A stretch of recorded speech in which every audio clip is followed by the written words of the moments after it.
911, what's your emergency? Your father doesn't love you. What? Okay, I'm editing this one, so I'll use my discerning taste in the edit to figure out which one was better. Fantastic. I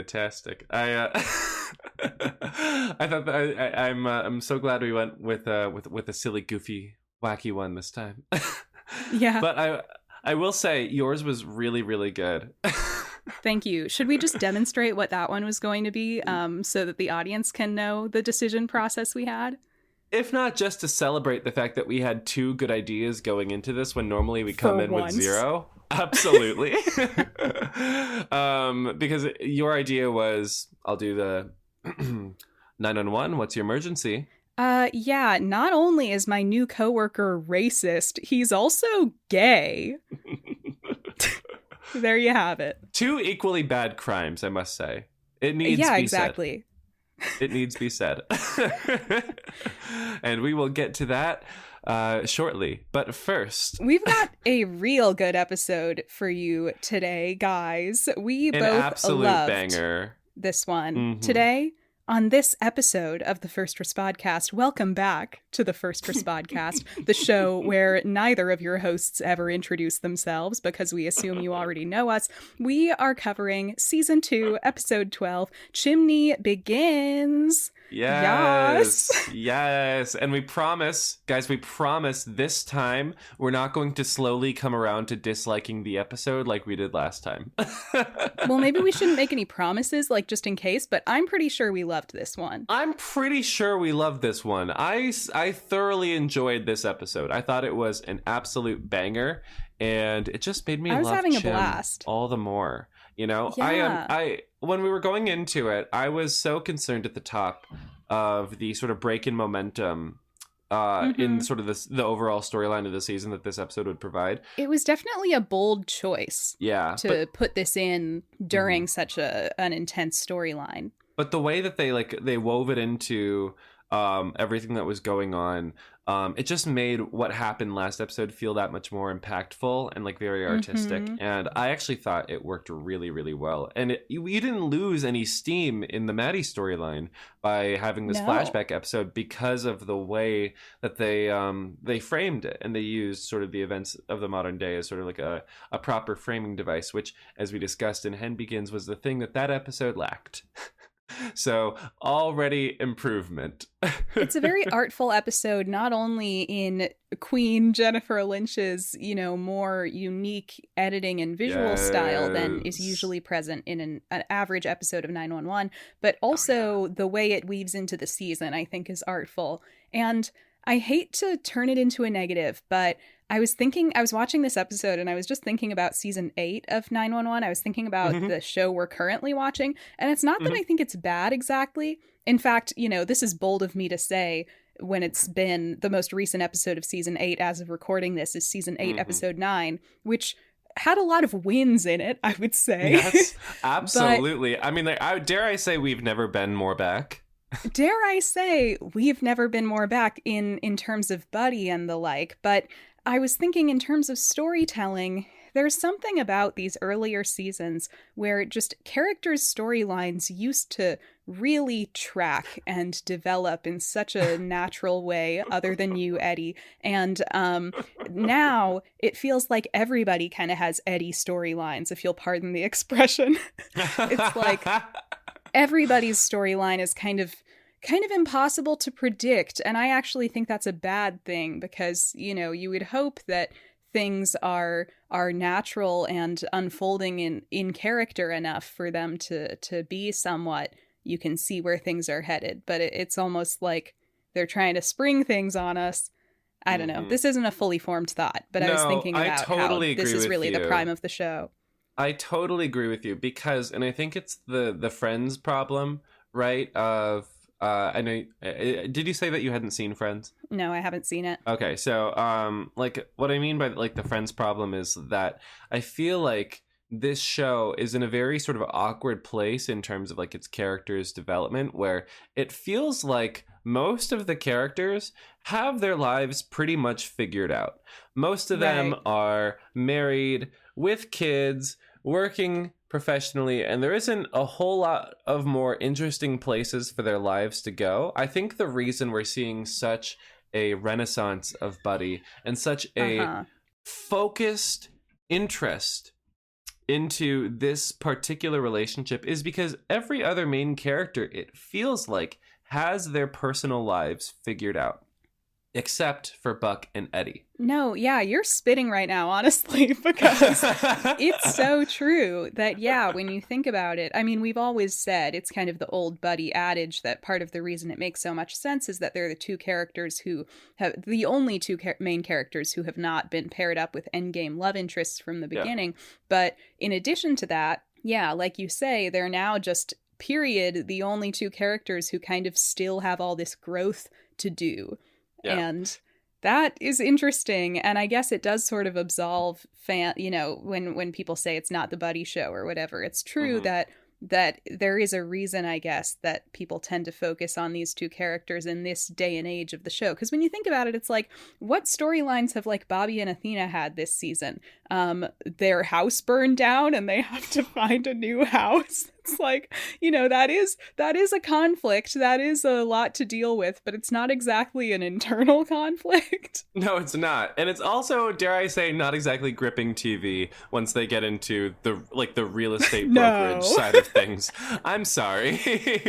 Or Bobby is beefing with a British actor on a meta TV show based on firefighters. It's like, again, that's fun, but it's not exactly like revealing interesting new revelations about Bobby Nash, the character. Yeah, and so you look at all of these storylines, you see sort of like, I guess, the stagnancy of these characters as they settle into their happy lives, and you look at it and you think to yourself, of course Maddie gets kidnapped by a serial killer, because what else is going to happen?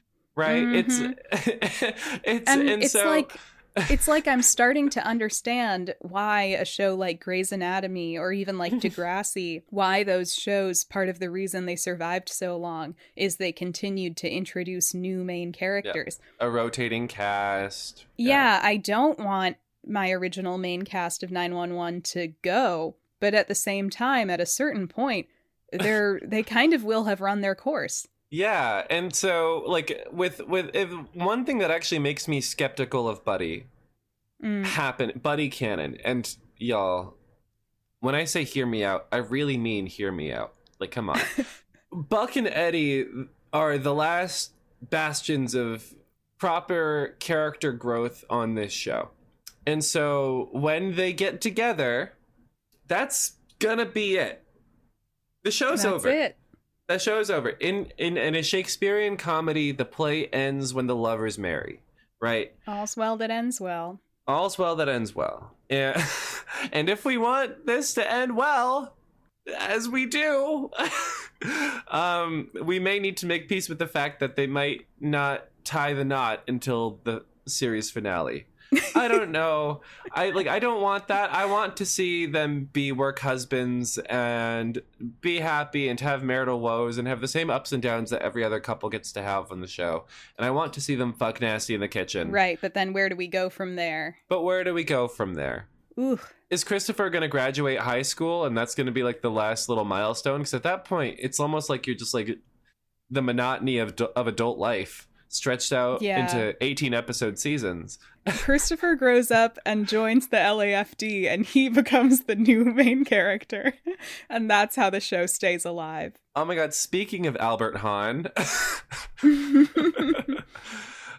We will get to Albert Han. No, I just depressed the fuck out of myself by us going on that tangent. That is a little depressing. We have been buddy maxing so hard this entire week. It's not all bad, you guys. We have been going, we want to do, or at least I want to do, a bonus episode on season 8, but I'm trying to wait until both episodes of this 2-part premiere are done airing, which I assume they will by the time this episode is out. But so hopefully we have gotten to work on that. They're doing gay pining finally. They're doing gay buck pining finally. It seems that way. It really does. It certainly seems that way. And so because of that, I feel like we've never been more back. And hashtag at the same time. I just don't know where they're gonna go from here other than Buddy, because I feel like that's the only storyline left. I'm gonna be honest though, as long as they make Buddy canon, I would be okay with the show ending pretty much any time after that. Like, yes, I love these characters, and I would like you said, I would like to see Buddy get to have the trials and tribulations that all the other couples on the show have. But at the same time, I don't want to see them like stretch out this show until it's just a empty shell of its former self, which one could argue is already happening a tiny bit. And a little bit. Also, you know, I think most shows of this type, unless they're like an SVU or a Grey's Anatomy that can survive as either like a case of the week type show or a soap opera, most of these shows, they don't really last that much longer than 8 seasons. I think that's a pretty good run for a show of this type. I'd be very happy with like 9 or 10 seasons. Oh yeah, I think 9 seasons would probably be my ideal. Like Buddy gets together in this so towards the end of this season, then season 9 is the Buddy season, and it's good and we all love it, and it's nothing like Scrubs. So season 2 episode 12, Chimney Begins, you can cut that out, opens with a wonderful Jennifer Lynch kind of artful editing montage. We get you know, Chimney's kind of bleeding out and flashing back to his past. We're already seeing improvements in the framing device from last Begins episode. It actually has a sort of real world parallel and an urgency to it, and you're actually drawn in by the framing device. It's like, ooh, oh my god, and it's like his life is flashing before his eyes. It actually makes sense why he's reflecting on his life. It's good. Jennifer, we love you. It also doesn't begin with Chimney going, "My name is Chimney Han, and this is my story." It's true. It doesn't begin with that. We get this little card that tells us it's Los Angeles, 2005, which I think is also different from Hen Begins. Now they're explicitly telling us the date. And we open with a great scene of Chimney is at the bank trying to get a small business loan. Oh my God. And he is pitching. He's essentially an aspiring entrepreneur. He's one of these guys who's just always thinking that his next idea will be the thing to make him rich. And currently, ironically, what he's pitching to this woman is the Snuggie. You know, it's the Snuggie. In everything but name. He's saying, get this, blankets with sleeves. Like, this is going to be the next big thing. And she's looking at him like he's crazy. But of course, the in-joke is that you're like, you know that this is actually a genius business idea that will one day be profitable. But sadly, Chimney will not get to be the one who profits off it. I was geeking out so much watching this because when I was a kid, the one thing that I wanted more than anything, because we used to watch like cable TV and it had those ads with like Billy Mays and everything. And the one thing I wanted more than anything was a Snuggie, this light blue Snuggie that I saw in the advertisements. And I begged my parents to get me one. They thought it was the stupidest thing in the entire world. But finally, one Christmas, they got me a Snuggie and I was so happy. And it was made of this like really cheap, like gross, like thin, like cotton, like light blue fabric, and it was my favorite thing in the entire world. Like that thing, like wow. I wore it so much it started to like smell, dude. Like it was like I wore that thing out. I loved my Snuggie, and so when he was like pitching the blanket with sleeves, I was immediately on his side. I'm like, give him like, all I would the buy money it, Chimney. In Los Angeles. I would, and did. Okay. I never wanted a Snuggie because I would see those infomercials and I thought it looked so ugly. Like I didn't care about the utility of it. I just thought it would look stupid if I wore one. And I've always been a very self-conscious person, even as a child. So I was like, no, I'm not putting that thing on. See, that's fair. And it did look stupid. Well, unfortunately for Chimney, this bank woman isn't buying it. She calls it a backwards sweater. Yeah, she calls it a backwards sweater, which not untrue, although I would say a backwards cardigan would be more accurate. But she ends up listing the like business venture proposals that Chimney has brought to her before, Oh my God. which include fitness centers for children, which honestly, not that bad of an idea, like kind of morally bankrupt, but honestly, I'm sure there are plenty of parents that would buy into that. And also... Oh, especially in LA. Absolutely. Yeah, like all the almond moms would love that. But also, for the record, what is a jungle gym if not technically just a fitness center for children? Hey, you know what? In the new episode, there was a mention of monkey bars. So there's precedence. There's precedence, okay? And they also mention one of his other ideas was, quote, pampered pet parties, which he describes as being like Avon lady parties, but for pets, which is pretty funny. And again, could also be profitable knowing how popular like multi-level marketing schemes are these days. Definitely. However, I will say that felt more prescient than it did maybe of its time. Like, I feel like that wouldn't get a loan in 2005, but I feel like in especially like 2018, 2019, maybe even in the 2020s, that would pop off like in a really big way. Because of like influencer pets. He was just ahead of his time with the Snuggie and the pampered pet parties. Yeah, he was a bit of a savant with these, honestly. I think this lady that he's talking to just lacked foresight. So I think that's on her. He was just born in the wrong generation. He was born in the wrong generation. He was supposed to be Gen Z. This was a great scene. I thought it was so funny. I also really thought that it was funny that his whole thing is that he says that he's an aspiring entrepreneur, which is like such a genre of guy that I thought this was really funny. Because, you know, you see a lot of them on Twitter these days. They're usually blue checks on Twitter that like their quote unquote profession is just being an entrepreneur. And that's how you know they're fun employed, you know? No offense, Justin. Hey, Justin, we love you. Hey, Justin. That's how you know they're fun employed is when they say they're entrepreneurs. It's like, okay, if you were a successful entrepreneur, you would probably just say, oh, I own X company. You know, you wouldn't just say you're an entrepreneur. That's not a job, really. It's not a job until you have like a marquee to like hang your name on. You know? But this bank teller is, funnily enough, we had that whole discussion about like the utility of life coaches in Hen Begins, and Chimney, instead of going to a life coach, he's gone to get a bank loan, and the banker ends up kind of being his life coach and trying to give him life advice. She's like, you know, you sound like you need to find out what your aspiration in life is, what you actually want to do, what your calling is, which is a funny thing for somebody at the bank to tell you. I guess if she's seen him this many times, I feel like I would probably be like in her shoes, like, let me give this guy a reality check, okay? Because I can't keep denying his claims. This is getting sad. Yeah, or just like a waste of her time. Yeah, exactly. And so, and so she basically breaks it down for him, like, I don't think you really know what your calling is. And he's like, is this you're making me start to think this is therapy and not a bank. She goes, it's a bank. And then she denies his claim. Yeah. And he says, see you next month. Yep. This was the scene where I was like, this is going to be a banger. Like, it was a genuinely funny scene. It's like a good snappy scene. And then we cut to another awesome, funny, snappy scene, which is Chimney doing karaoke. I love hearing him sing. Kenny Shoy, just let this man sing. It's all he wants. Let him sing. He needs to be in the Glee Club.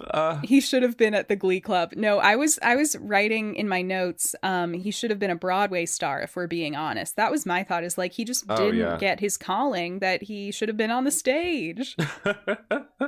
But he is like getting his life up there. I didn't recognize the song that he was singing. It's like a country rock song. Yeah, I know of it. It's the I've Got Friends in Low Places song. There are a lot of great needle drops in this episode. I was taking note of that. Like, there's a lot of good music, and we'll get to them when we get to them. No, honestly, there are. Like, this was a great episode for music. Chimney finishes his song and reveals that he works at this karaoke bar. He's like, I'll be here all week, literally all week. We find out that management banned Bohemian Rhapsody. Fascism. Yeah, oh my God. He says management has banned the singing of Bohemian Rhapsody, and I was like, wow, I love this bar. Sounds Oh, awesome. wow. I thought that was a fascist indicator. Wow, we went different Oh directions. no.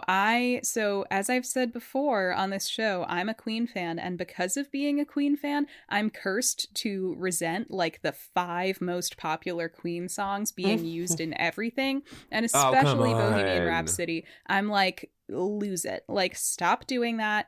Get rid of it. And also, I have actually never done karaoke. Like, I've never been out to karaoke, so like I can't really say from experience, but I feel like if somebody started doing Bohemian Rhapsody karaoke, they're gonna butcher it. And I know that like part of the point is that you butcher it, but it's also such a long song. I just feel like that would be miserable to like watch somebody try and do Bohemian Rhapsody. It's also one of That's those true. songs that's become kind of like memeified, that like, but it's like memeified in a dated way, that like it would have been Yeah. funny to do Bohemian Rhapsody for karaoke in like 2012. Yeah, when like they did like the Muppets Bohemian Rhapsody on like YouTube or something, Yeah. that would have been Now, funny. if I saw somebody doing that, I would be like, oh, you like think you're so quirky, but all of your cultural references are like 10 to 15 years behind the times. I'm so mean. No, I can totally see what you're talking about. I just thought it was a fascist indicator because like I do have a soft spot for that song.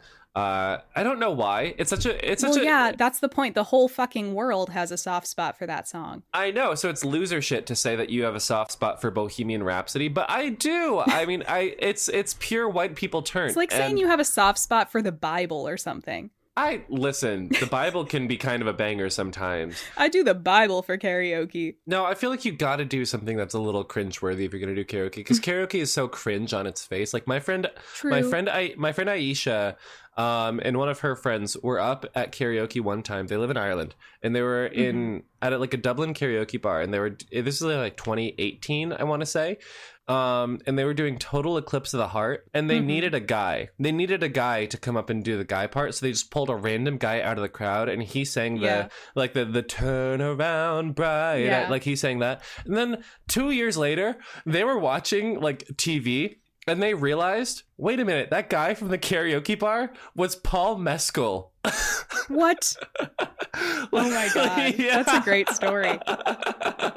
So I like it. I like karaoke, and I feel like you got to do like just like really just like off the wall, just like full cringe experience with it. Chimney is working at the karaoke bar. He says he'll be here all week because obviously he works there. He's a busboy. I've been a busboy. I know that life. Same. He's working the sign-up booth, and this diva who comes over, her name's Tina, and she wants to do I Love Rock and Roll. He assumes, is showing his age, he assumes she means the Joan Jett version, but she looks at him and kind of scoffs, and she goes, Britney Spears.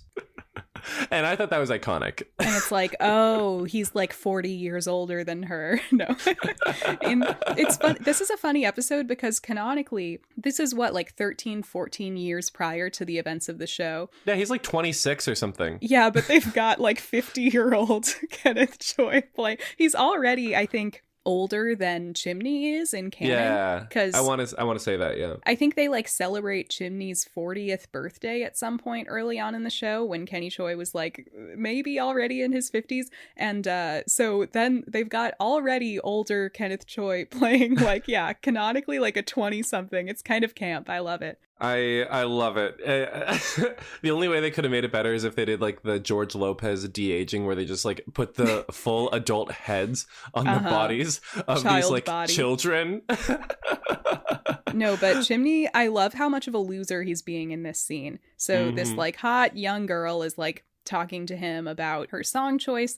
She's like, so you work here? And he's like, oh, I just help out sometimes because my friend is the manager here. I'm actually an entrepreneur. He's like, yeah, I'm an investor. I'm an angel investor. And she reveals she's a business major. Evil.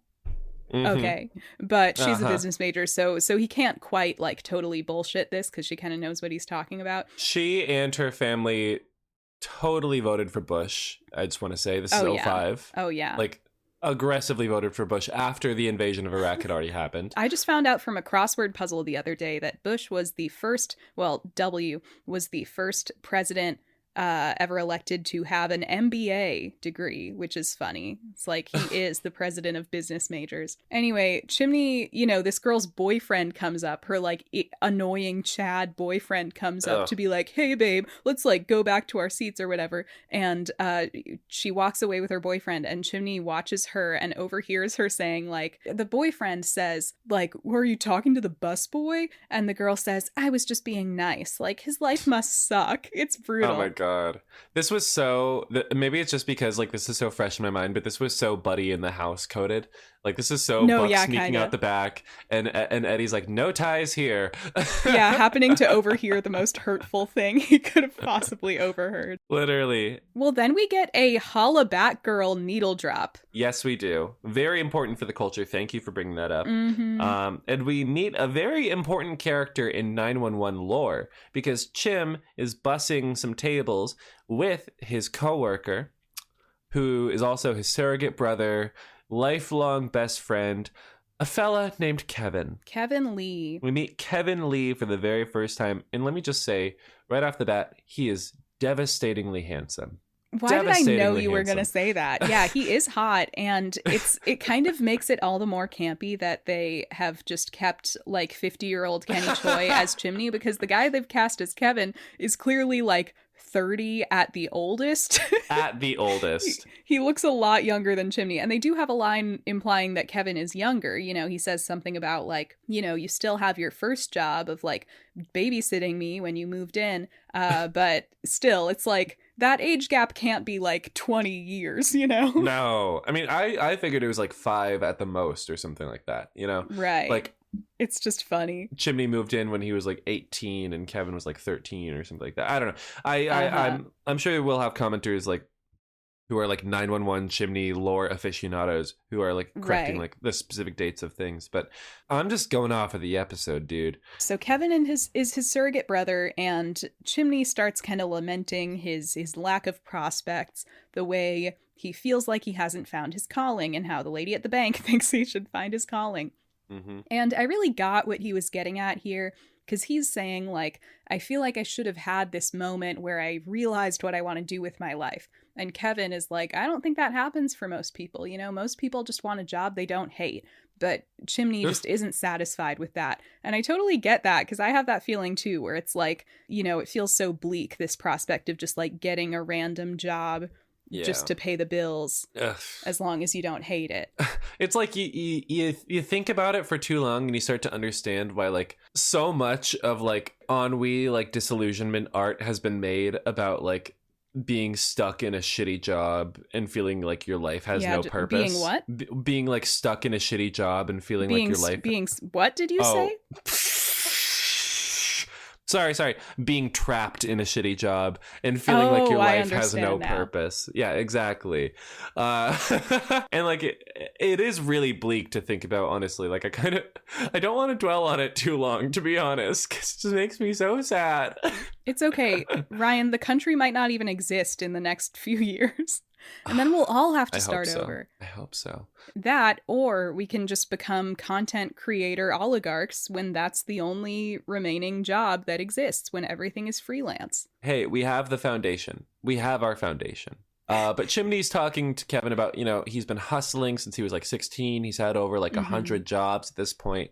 And I'm hearing him like talk about like how hard he's worked since he was like 16. I'm like, oh, just like Macklemore. But anyways, Chimney moved in with this guy's family when they were teenagers, and then they look over, because they do all this exposition, they look over and Marco, the bartender, has a tower of shots, and he's doing that thing that all bartenders do when they want to get laid.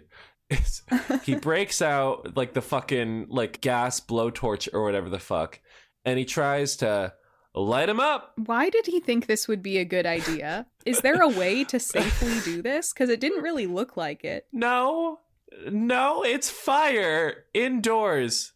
on alcohol. On a tower of cascading alcohol. So Chimney seems to recognize when he glances at this that this is about to be a disaster. He's not able to stop it in time. It goes the worst way it possibly could, because as he goes to light the shots, he ends up lighting a woman on fire. Yeah, kind of not what I'm gonna go out on a limb and say that bartender probably did not get laid. Yeah, I think he went home and was just like thinking to himself, man, I just did things just a little bit differently. It would have turned out so great, and it's gonna be different next time. But we cut kind of smash cut to after the fact. Chimney has evidently saved the day because Chimney is outside of the bar smiling and everyone is clapping for him. He's a hero. People are giving him kisses on the cheek. He's basking in the glory of it. Yeah, he's loving the glory. And cue the Talking Heads burning down the house needle drop. Another great needle drop. Yes. And it's interesting that this is sort of like the glory moment, right, of saving people is the spark that ignites Chimney's passion for being a firefighter, right? I think it's really important to his character to sort of, I guess, recognize that, especially in this episode, because it definitely comes back to bite him in the ass later. But like you look at Chimney in season 1 and like his conflict at the top of that season, and it sort of starts to make sense about like why he was so embellishing all of his stories on the job, why he had this unfulfilled desire to be a hero, this sort of hero complex, if you will. Right. He's always had this passion for specifically like the glory he gets on the job. Yeah, because he showed tremendous leadership qualities during that call, and it was it was a great introduction to this sort of world for him, because I think we talk about it later in the episode, but in this moment, nothing was really on the line for him, right? It was this lady's life. It was getting people out of the building. It was a bar and a job that he hates being burned to the ground or whatever. And so it's not difficult for him to see that and say, I could be a hero. I could be a firefighter. I could do this every day if this is what the job is. You know? Right. It's almost the same impulse that we have watching the show and being like, I could be a firefighter. It's so easy. It seems like so much fun. Not thinking about how like most of the job is probably either dealing with people dying and or like having people throw up on you in the back of an ambulance. Yeah, or even just a tremendous physical strain of being a firefighter, which certainly for me is a very big deterrent as a little laugh cat that I am. Yeah. But from there, we see Chimney and Kevin retelling this story at dinner with Kevin's parents, the Lees, who will be big characters in this episode. And important recurring characters in the show going forward. They appear very, very sporadically, but when they do appear, it's for a very important reason for Chimney. These two are basically Chimney's surrogate parents because, as we'll find out, Chimney's mother died when Chimney was young, and his dad moved back to Korea and has really not been very present in his life. So he was sort of taken in by Kevin's family. And turns out that bar had a bunch of code violations, as one can expect from a very divey karaoke bar. Chimney says that he sort of signed up that day to be a firefighter, and you get this sort of interesting sort of like tension in Kevin the minute he says that, and like as a viewer you're like, oh, maybe Kevin has a problem with that. Maybe Kevin is feeling a little hesitant about Chimney putting his life on the line like that. The Lees are pretty accepting of this. You know, Mr. Lee is like, civil service, like that's a noble pursuit. Good on you, Chimney. And finally, towards the end of the conversation, Kevin's like, yeah. The fatality rate is less than like 0.3%. It's a really good thing. It's going to be really safe for us when we do it. And they're like, yeah, hold the fuck up. We both applied. And I feel like this is the one moment that kind of clues you into like, although Chimney is kind of their adoptive son, he's still not, they don't see him quite the same as their biological son because, you know, the way they were proud of Chimney, but then are more taken aback at Kevin doing it. It seems like they are maybe a little more upset with the idea of their own son pursuing this. And dying tragically in a firefight gone wrong. Right, which definitely won't happen. Definitely won't happen. The fatality rate is only 0.3%. Right. And so we smash cut as the Lees start yelling at Kevin about this to another training montage. Yas. I was so excited. It's literally the same Academy guy that was in Hen Begins giving the same speech about, like, this is an LAFD badge. You're all here because you want one, but only some of you will get it or whatever. So we go into the training montage. Good continuity, of course. Thank you, Aristotle. It's funny to think that this guy just gives the exact same speech at like everything, but I get that's probably realistic. I feel like there are like teachers like that or whatever. We see Kevin and Chimney. They're doing it together. It takes two. They're doing it together. Yeah, we see them doing all the hard physical labor and, you know, running up into the fake burning buildings and whatever. And before we know it, they've graduated and they're like getting their assignments. Essentially, they're being told what firehouses they're going to be assigned to, and you know it's Chimney Howard Han 118, and then Kevin gets called, and he gets called to like the 133. So that's kind of like, oh, we signed up as besties, but we're not going to be in the same firehouse. When I saw Kevin get assigned to the 133, I wrote in my notes. Something took over me. The ghost of Pazuzu took over me, and I just wrote, "You're gonna die up there." Damn. But yes, they get their graduation, they get their assignments. Kevin is initially looking a little bit intimidated by the beefy, bulking hunk of a man that he's stood next to his fellow graduate. You're making it sound a little more charged than it was. No. I mean, he's feeling intimidated, like he's feeling a little small in that moment. He's like, "Oh, what did I get into?" And then Chimney shoots him a funny little smile. And then Chimney, we see roll up to the 118, and like, by God, it is like fucking Aryan Airlines in there. Like it is the mediocre white male brigade in there. Well, you'll never guess, these guys that we have seen before are all sitting around the table, headed by Gerard. They're eating Chinese food. Important. Chimney walks in. And, Tommy Kennard jump scare. And he's racist. Says the craziest thing right off the bat. They're eating their Chinese. Yeah, Chimney walks in and he says, "Did you forget to tip the delivery guy?" Oh, Tommy, when I get my hands on you, mister. Yeah. You can't say that shit. Can't be talking like that, white baby. Here's this first line of the episode. After a full episode of being so hostile and cruel to Hen in Hen Begins, his second sort of reintroduction to the show, just right off the bat, blatant racism. And so I just kept writing in my notes throughout the episode, Tommy Kennard, I hope you die. There's something so funny about the fact that they like had a whole episode where Tommy and friends in the background had to have their arc of like getting less bigoted, and then they decided to do another entire episode where they go farther back and do another mini arc of him getting less bigoted, except he's more bigoted this time. I also have to say, in Hen Begins, I even made that comment about, like, you know, he has, like, that one kind of bad line about the New York bitchiness, but, like, in general, I was like, man, he's not being, like, as racist as I remembered. And then I realized watching this episode, oh, this is the racist Tommy episode. Yeah, it's fascinating to watch, because, like you said, we got his character growth in Hen Begins, along with Sal, and then, they had to dial it back and give his misogyny an origin story by saying not only was he sexist, he was also racist. And so the end of this episode is fixing his racism, so now he'll only be sexist. What a likable character to bring back and have date one of our beloved mains.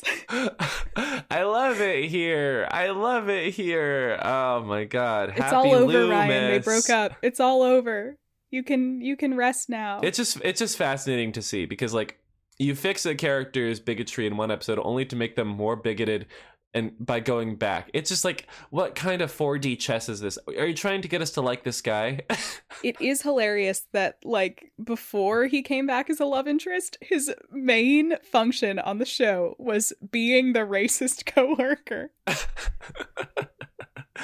And so even by the end of this episode, when he and Chim make amends and find like understanding and like start to like enjoy each other and everything, and it's like supposed to be a touching moment, you still have the knowledge in your head that like, but this guy is still super fucking sexist and will still be horrible to Hen when she shows up. So it doesn't really feel good. If anything, it makes me like Chim a little bit less. No, but also, I mean, the fact that, you know, Tommy, by the end of the episode, he's like, wow, you saved my life, so I'll be nice to you now. But it's not like he actually ever had to reckon with, like, the racism. He doesn't. I mean, it's like the show doesn't really want... I feel like we had, like, a similar moment in Hen Begins where we're like, did they really fully reckon with this? I'm not sure that they did. I mean, at least in Hen Begins, there's the implication that he and his coworkers complained about Gerard behind his back. Like, that at least is like a restorative action in some way. Like, I feel True. like that says that, you know, they were putting on this like bluster in front of their racist boss, but then behind closed doors, they did try to take action about what they saw as workplace harassment. In this one, there's none of that. He's just none of it. He seems like one of those people who like is still racist, but now will be like, I can't be racist. I've got an Asian friend. You know? Seriously. And it's not like I needed Tommy to look into the camera at the end of the episode and say, I've learned the error of my ways. # stop Asian hate. I don't know. I would have appreciated that. Something. Mm-hmm. Like, I don't know. Whatever. I honestly, it's Tommy, like if you're gonna give him such a racially charged comment, like, you got to deal with the repercussions of that. Seriously. And like, I didn't expect to get such an absolute ick from Tommy on these Begins episodes because I didn't remember these Begins episodes that well. And so when everyone was going off about Tommy on Twitter, when he was reintroduced and like Buck Tommy happened, I thought it was just shipping wars. I'm going to be honest. I'm sorry, guys. Totally. I didn't listen to the valid concerns of marginalized people. And for that, I apologize, because Tommy Kennard is the worst. No, he actually is a menace. He should be shot down like dogs. And he doesn't even like the Twilight movie. He doesn't even like the Twilight movie. He does, however, as we come to learn, he does enjoy Love Actually. So ooh, that was a weird line. We'll get to that. But, you know, immediately Chimney gets here and sees that he is the team punching bag, you know, right after he walks in. And we get the racist line from Tommy. The bell goes off. They get a call and everybody springs up to go answer it. You know, Chimney's like, where do you want me? And Gerard's like, you can clean up the dinner table. And after that, scrub the crapper, you know? They're like, you're gonna be on grunt work for all this time. And so then we get like a grunt work montage set to another cool needle drop. I had to look up the song. It's like an instrumental electronic song called On the Ropes by Dream System 8. And it kind of sounds like music you find in like the free YouTube creator music library. Yeah. But in a good way. In a good way. No, honestly. And I was vibing out with it. Chim works so hard. You can tell this like probably like it's like kind of implied this is like his first couple months at the job. Yeah, he's so hardworking and humble. So humble. He just gets right to work and he kills it. He just like scrubbing the works latrines, you know, mopping the floors. He's basically like the janitor for the first month at the station. And because he's always getting left behind by himself at the station, he starts like practicing getting his gear on really fast and like actually improving as a firefighter. And he has to do that because he's not being given any on-the-job experience, right? And so basically in order to make sure he's actually good at the job when he finally gets this opportunity, he has to basically time himself getting his fucking uniform on. Meanwhile, he has to sit at the dinner table every night living with his surrogate parents and Kevin tells all these amazing stories about heroism on the job and all these exciting adventures he's having and the camaraderie with his fucking teammates. And it's just so sad. It's so sad. Yeah, presumably the 133 is less racist than the 118. Which is a good thing. Because it sounds like they're actually letting Kevin like be a firefighter. Yeah. And he's bonding with his teammates and you know, Chimney's putting on like sort of a brave face. He's not really giving any details about like what his day-to-day at his job is. In fact, we're getting the origin story of how he started to embellish. It was cope. It was cope, really, because he had his best friend who's, you know, younger and started off at the same time, and maybe a little bit more lucky with the ladies. I don't know if he's more lucky with the ladies. That's just my guess. Or guys, he could be gay. We never learned about a girlfriend. Listen, he could be bi. He could be bi. Though, listen, and so he asks him one night as they're in the den or whatever, like, I told all these amazing stories. What about the 118? I'm sure you got some great ones. And he goes, oh yeah, nothing major, just a 5-car pileup, and like just some crazy stuff, some gunshot wounds, being learning paramedic stuff on the field. Like it's no big, just day to day, and Kevin's like genuinely supportive of him, but like Chimney's not really letting him into what's actually going on at his job, because what's actually going on in his job sucks. He even has to eat at a different table. It's like oh my god, it's crazy. There's like a whites only table, basically. Yeah, they show him like eating at his own little in his own little corner in his own little chair. He's like 3 feet away from the actual table with all the guys. Like, that was the craziest part to me, that they literally said, like, no, you have to eat at the little cuck table. Yeah, I know it was Jesus Christ. I know it was supposed to be like a reference to like a kiddie table or something, and like these are like where like the big strong men eat and everything. But like the fact that they were all white and he was the one person of color at that station, and it was like a really dinky, shitty little table. I'm just listen. It was giving a little segregating vibes to me. I'm sorry. They should have gotten like a journalist. They should have gotten Taylor Kelly in there. Oh my god! I mean, she was probably like in high school in the timeline of this episode. You just called him old. You just called him so old.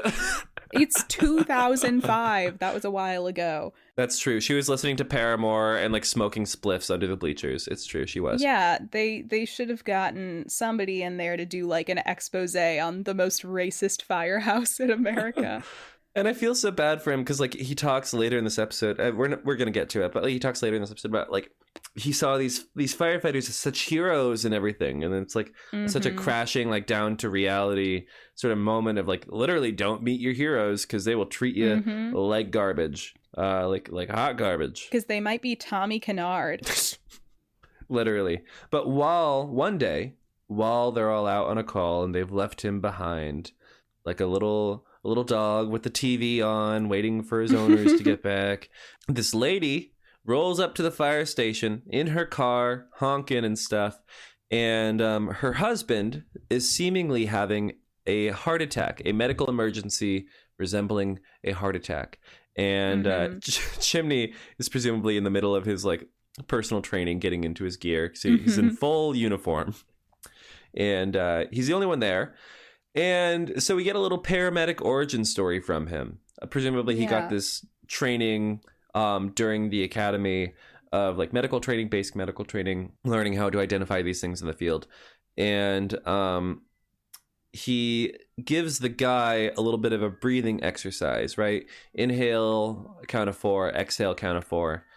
And while he's doing that, he gets some information. Turns out they had just gone to brunch and had a little walk on the beach.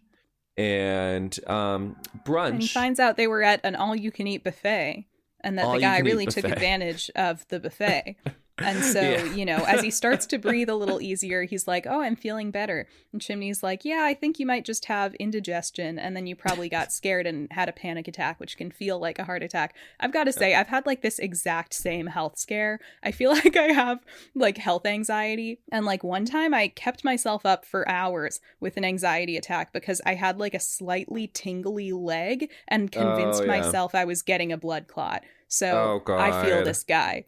I feel like a twinge in my body, and I'm like, well, this is the end. This is it.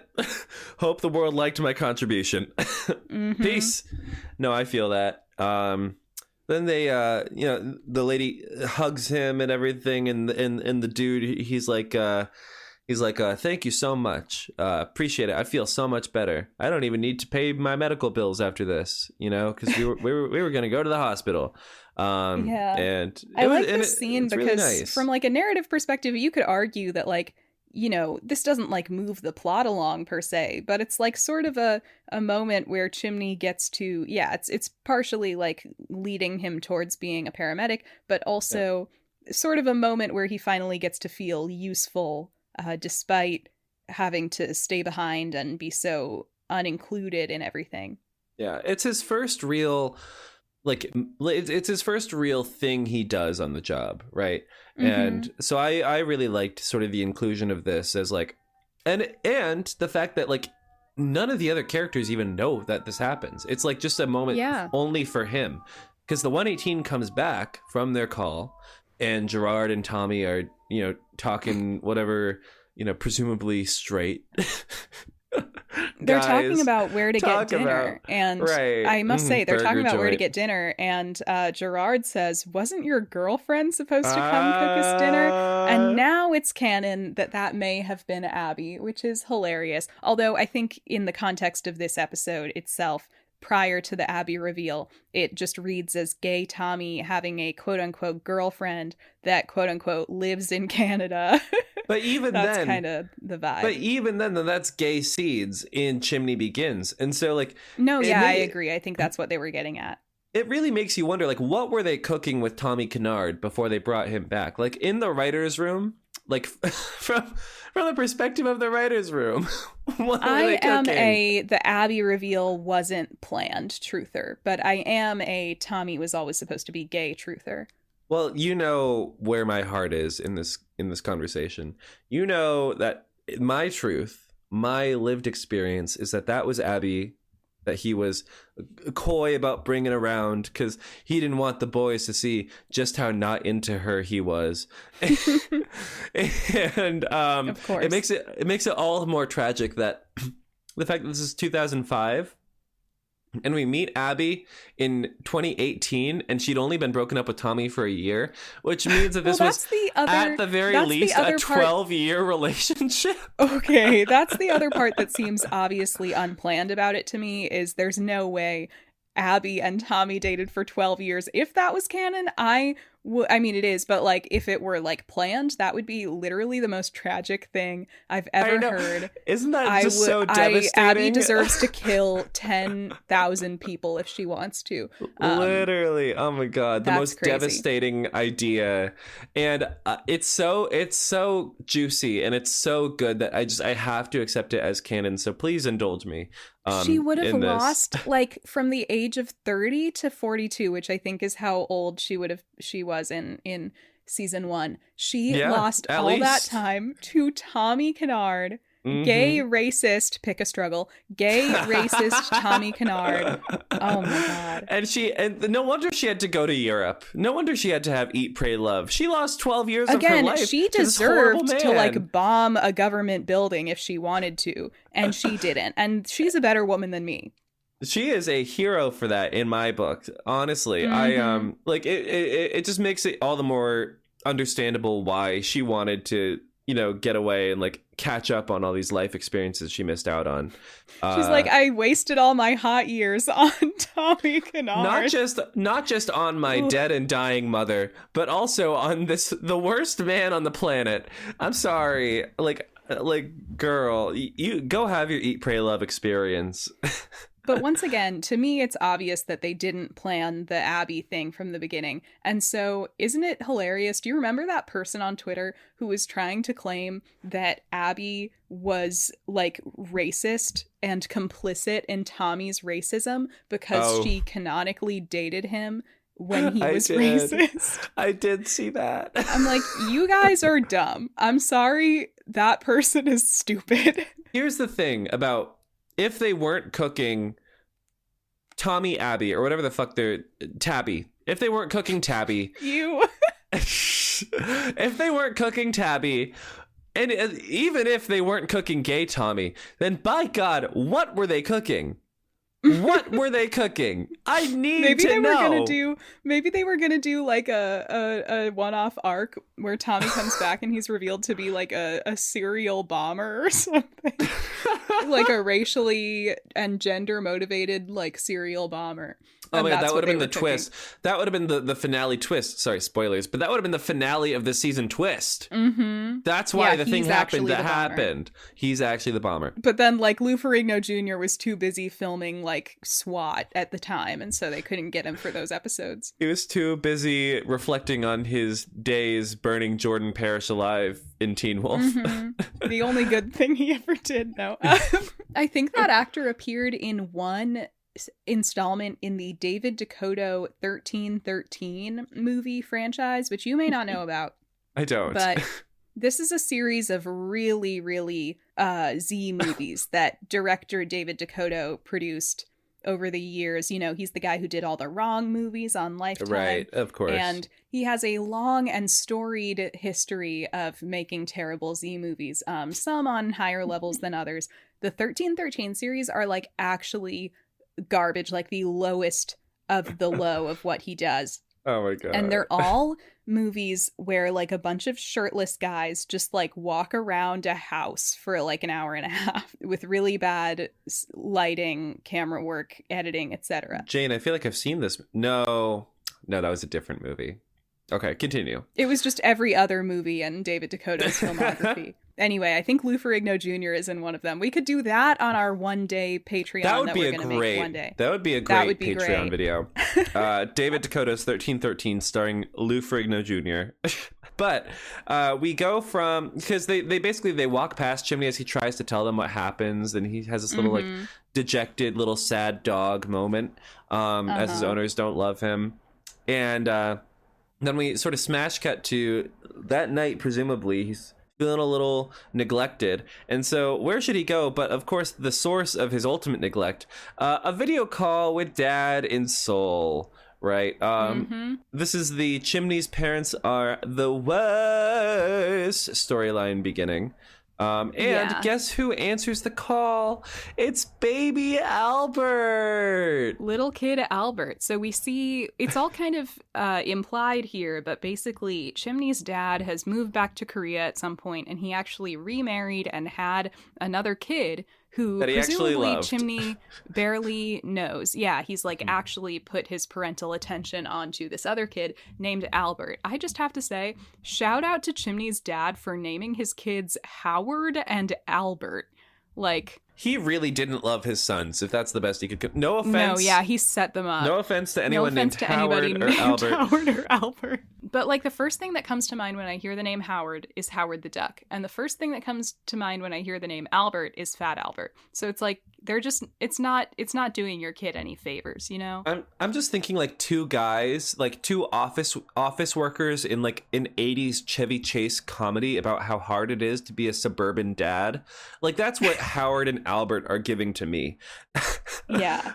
But Dad comes over and he hands Albert off to Mom, and instantly he's like, Howard's calling. Do you want money? Like, do you need money? Like, it's a very cold relationship, very cold, emotionally unavailable relationship. Even stepmom asks, oh, Howard's calling. Why? Does he need money? Like, it's like, Jesus Christ. He really found his match. Good for him. Yeah. Chimney, he just wants to, like, he shares the news with his dad that, like, yeah, I'm a firefighter now, kind of like in a desperate plea for them to be proud of him, for someone to validate his choice and to say that they're proud of him. And he barely even acknowledges it. Dad barely even acknowledges it. No. And then he says, stepmom keeps Albert on a really tight schedule. I have to go. He's like, you're sure you don't need money? And Chim's like, no, I called you to talk to you. Yeah. And his dad just abruptly hangs up, basically. Jesus Christ. I mean, it's a horror show. And who has been watching this whole scene but Mrs. Lee has been like watching disapprovingly from the door. I love the lighting in this scene. They've put sort of like a yellow like porch light on her, and it just looks nice. Thank you, Jennifer Lynch.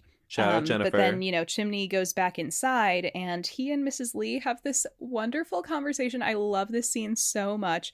Chimney says, things didn't go great with my dad or whatever. And Mrs. Lee says, yeah, he's a jackass. And, she and Chimney are having a good conversation. And then she starts talking about Chimney's mom. And she's like, your mom was such a vibrant person. And I just never understood how she ended up with such a colorless man as your dad. And she says, Chimney says, I miss her. And Mrs. Lee says, I miss her too. She was my best friend. And I loved this. I loved it. It was so sweet. It was so sweet. I mean, like, Mrs. Lee is just like the greatest woman in the world, basically, it seems like. And the way that she took Chim in, like, he says, like something like very like self-pitying, like, you took me in because I was like, you felt sorry for me. You took pity on me. Yeah. And she says, like, she like really like immediately rebuffs it. She goes, we didn't pity you. We took you in because you're family. Yeah, we love you. Oh, so beautiful. Loves him. I hope nothing throws a wrench in that. Surely not.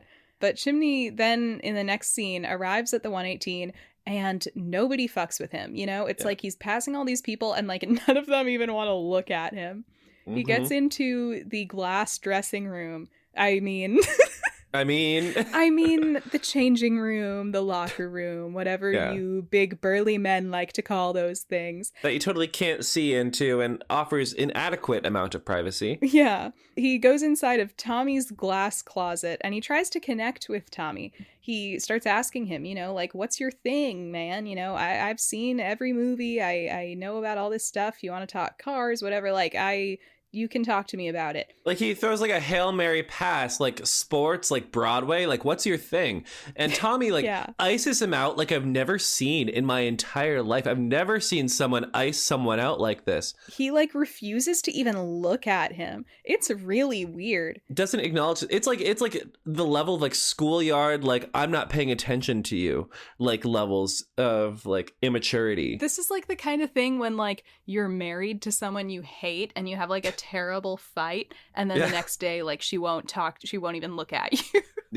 Like Tommy's acting like that. Well, okay, Chimney says like, I'm really trying here and it seems like you just don't like me at all. Tommy says, if I thought about you at all, honestly, I probably wouldn't. And then he leaves the room and I was just like, in universe, what is the reason for Tommy to be this mean to him?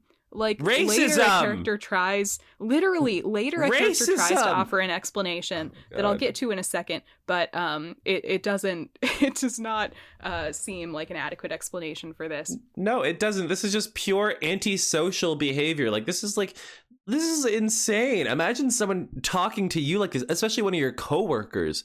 Like, I can't even imagine. Once again, maybe this was intentional because they were setting him up as like a mass murderer. Well, no, seriously, like it is interesting how Tommy is positioned as Chimney's personal antagonist in this episode, where Gerard, who still has a presence in this episode, isn't really that as much, like in the way that he was Hen's personal antagonist. Right. He really more fades into the background of this one. But like, Tommy doesn't really get punished properly. No, he doesn't get fired like Gerard did. There's no atonement. There's no, I mean, it's literally just like Chimney begging for scraps and doing like 150% effort, and eventually Tommy deems him worthy enough of his attention.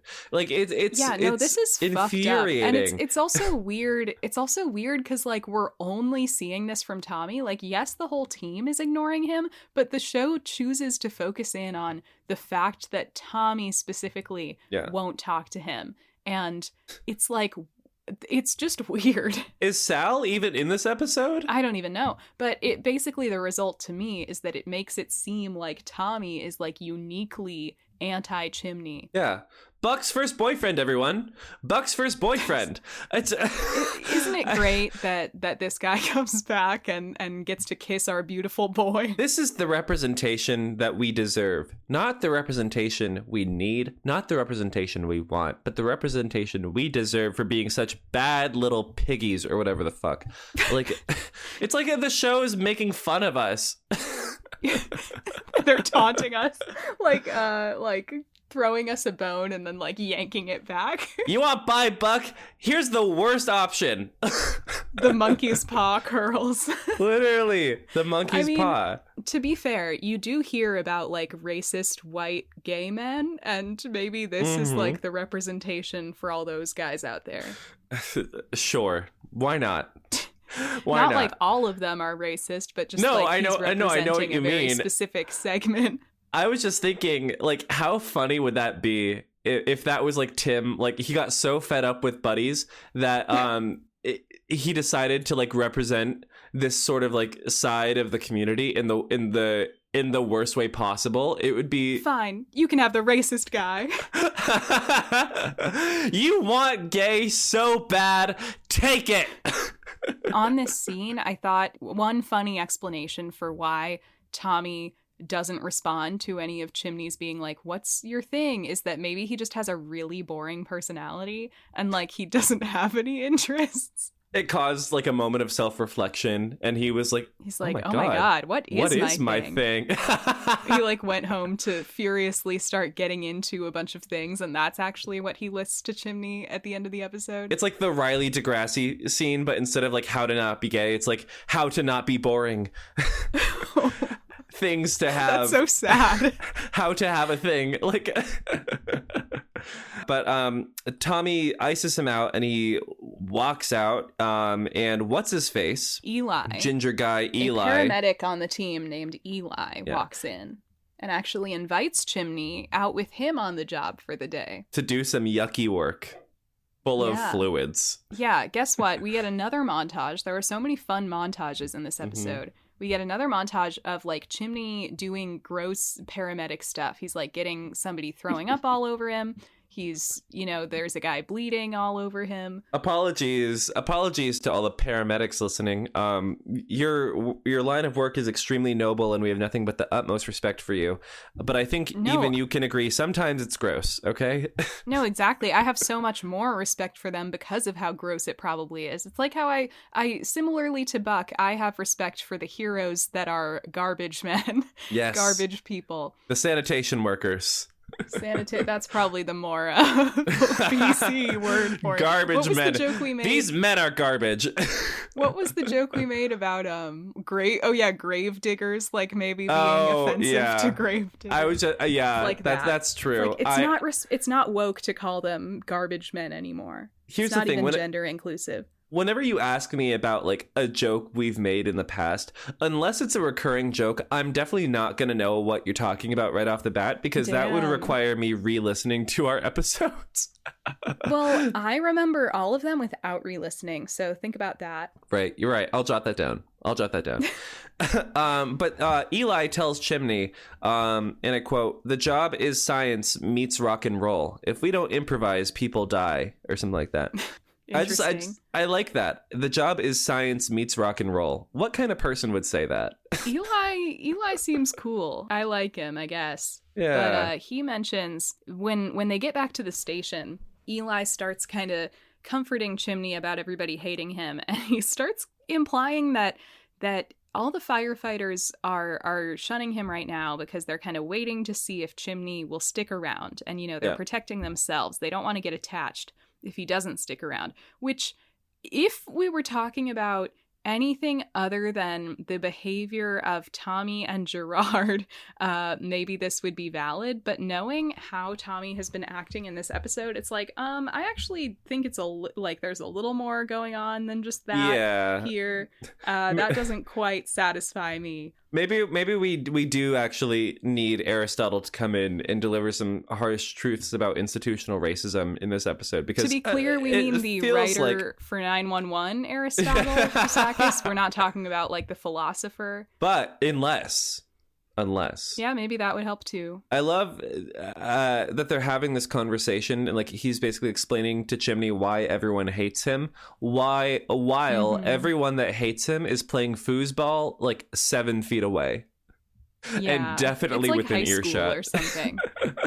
Definitely within earshot. It's like high school, and Eli is like the guidance counselor trying to be like, one day when you're older, you'll find people that really vibe with you. And it's like, I'm already older. How much older do I have to get? I'm a 50-year-old, 26-year-old. I'm literally just a 50-year-old teenage boy. Like, how much older am I expected to get before I find people that don't hate Asians? Like, what the fuck? Well, they keep talking, and the paramedic mentions that he decided to become an EMT when he watched a rookie paramedic do everything wrong on a scene with a girl with 3rd-degree burns, and she died on the scene. And Chimney, after that, is like, so you don't even care about, like, the rush, the thrill? And, Eli is like, if that's your takeaway from what I just said, I don't think this is the job for you. And I think Chimney, this is kind of his moment where he has to be like, okay, it's not all about the rush and the thrill. And it also, again, is steering him more in this paramedic direction. I don't know how much of that he immediately takes on is the interesting thing, because, like, it is a really nice reminder when he says that about, like, where he's coming from with this whole job in the first place. And, like, it's like the Bachelor thing of, like, he's not doing this for the right reasons. Like, yeah. And, like, he's been so bogged down by sort of, like, the abuse of his coworkers that, like, you kind of forget that he's in it for the glamour. And so I like this moment a lot, because it comes right back, because as Eli is saying this and Chim's kind of like starting to take this on, there is a huge apartment fire. The entire 118 is called. Gerard even says, Proby, come with us, because they need all hands on deck for this. And as Chimney is in the fire truck, he starts getting these like little flashes to the present, which is interesting. And it kind of remind the viewer that this is all essentially Chimney's life flashing before his eyes. It's kind of communicating that this is going to be a really formative call for him. And I would say that's accurate. Because he gets out there and he has this starry-eyed look as he's looking up at the burning building where people are dying. He says, finally, to a giant deadly apartment fire. And I wrote down in all caps, Chim, this is gonna suck for you. They get up and they start ventilating the roof. The 133 is also on the scene. Yes. He sees his best buddy Kevin is here. Yay! His best buddy Kevin is here. They're finally on a call together. When the 911 call came in, there were all these flashes of, like, all these people calling, and someone says, my pregnant wife is still up in the apartment. You have to get her out. Yeah, this pregnant woman comes up onto the roof, and they sort of like flash back to this bit of dialogue, I guess, from their training, which is that a roof like this above a fire is really unstable, so they're like tapping on it with their axes or whatever to fire check pokers.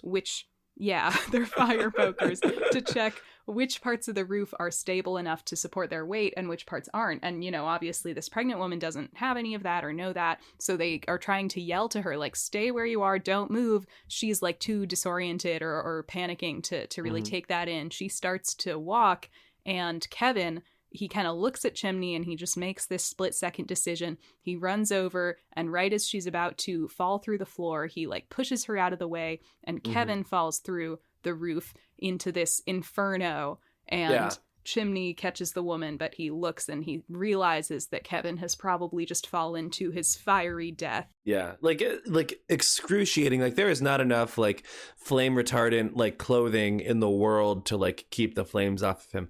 I mean, that building really, choked him on smoke and burned his little body. You could say that. Some people would say that.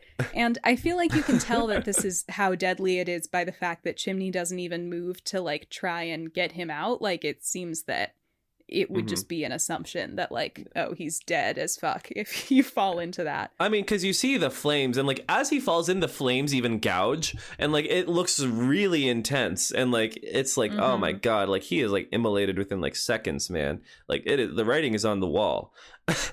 And what's interesting is that presumably they go to, like, get him out and whatnot, and because we go back to the hospital later on, they put the fire out or whatever, and Chim's there with Mr. and Mrs. Lee, and they've got that worried hospital look as family of patients often do, and the doctor comes out, shakes his head very somberly, and Kevin fucking died, bro. Kevin fucking died. Yeah, Chim and the Lees, they all hug, and we kind of cut away to the LAFD holding a first of all, I teared up. I teared up when they hugged. We cut away to kind of the LAFD holding a funeral for Kevin. We hear the monologue they give over this about, like, you know, the bell has always symbolized all this stuff for firefighters, and historically they rang the bell 10 times when the fire was put out to alert people. And so they have Chimney come up and ring this bell 10 times to signify that Kevin's journey as a firefighter is over. His mission is over. And very sad, the Lees are there. You know, they're like firing guns into the Lees aren't firing guns into the air, but the firefighters are. I guess it's sort of like a military funeral. Yeah, I will say this scene is absolutely gorgeously shot. Like, oh my god, it was like breathtakingly beautiful. Even just like it was all overcast. The way that they framed it with like the flags and the trucks, it was very symmetrical. Yeah, the flag against the sky. You know, it was, and like the color grading was fantastic in this scene. It was like stark whites and reds contrasted with like sort of the somber gray. It was like, oh my god, it was gorgeous. My breath was like really taken away in this scene. Like Jennifer Lynch. Jennifer Lynch. Okay. That's our goat. That's our queen. And like I didn't even write any notes during this scene because I just like was just so like just like entranced by it and just like watching it. Like, so it was so appropriately somber, and it was like the emotions were very palpable, and visually it was like stunning. Like it was just really well. Like imagine a scene like this in like season 8. I kind of can't imagine it. I need them to like start studying their own show. They need to put me in charge. Put us in charge. My co-showrunners, we're taking over for Tim Minear next season, the buddy season. I would love to. I would truly love to. But Chimney gets back to the station. He sees Eli. Eli's kind of like, I didn't know if you'd be back. And Chimney's like, where else would I go? He's still pretty depressed, seemingly. And we cut to a 911 call of a department store floor collapsing. Yes, so the fashion outpost downtown. Yes. And they get there. Athena Grant is on the scene. Athena Grant cameo. She's on the scene. I love Athena's presence in this episode because like in every Begins episode, it's like they tease that another character already exists in this world. Right. And so it's like teasing more Begins episodes. Yeah. And also, I thought it was funny the way they did not change Athena's styling at all to reflect the fact that it's like 15 years ago. She has the exact same haircut. I was like, you couldn't like give her a different wig or something, kind of make it look like this is an earlier incarnation of Athena. No. You know what? She knew exactly who she was. She knew exactly what she was about. So true. Props to her, mama. And I guess she hadn't developed as a character enough to get that fuck ass Bob yet that she'll get in the later seasons. Oh my god, when I was watching like episode 9, like we were coming back from a hiatus and all I'd been watching was the earlier seasons, and I had completely forgotten about her FAB. I kind of preferred her short hair. I would be curious to see like various hairstyles, but I think I like the shorter hair over the bob. Maybe it's because especially Angela Bassett has these incredible cheekbones, and so it really shows off her face structure. Yeah, like a really nice short, almost like pixie like cut, just like really frames her face so well. It's very chic on her. Very chic. I don't know, the bob just is kind of less. It's hard to rock a bob, you know? We all know it. It's hard to make a bob look good. To be clear, it's not that she looks bad with the bob. Like, she still looks amazing. But, like, of the two looks, I think we prefer the pixie cut. Definitely. And so I was glad to see it. But Chim, he rolls up with the 118. So the guys go inside, presumably to, you know, put out the fire and or like stabilize the floors or whatever.